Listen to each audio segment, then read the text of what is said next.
those of you who have already sent me your working, okay, I'll show you. You don't need to write all the du dx and whatnot. Like basically, you just need to write let u equals to 1 minus x cubed. Okay.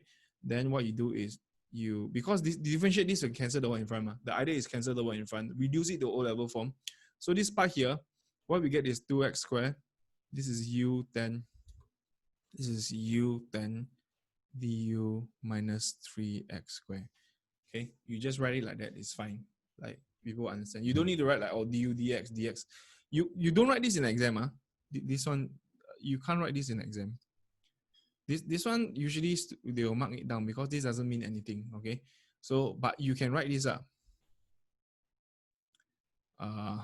This is okay. This is not okay. So please take note of that. This one cancel away. This will be, so it's okay lah. This one is easy, right? 2/3 u11 over 11 plus c lah. So this is minus 233 u11, so you 1 minus x cubed 11 plus c. Okay, you differentiate this, you definitely get this. Confirm one. You get back this equation. Okay. Question please ask. Show me your working. I need to see the two of the working. Okay.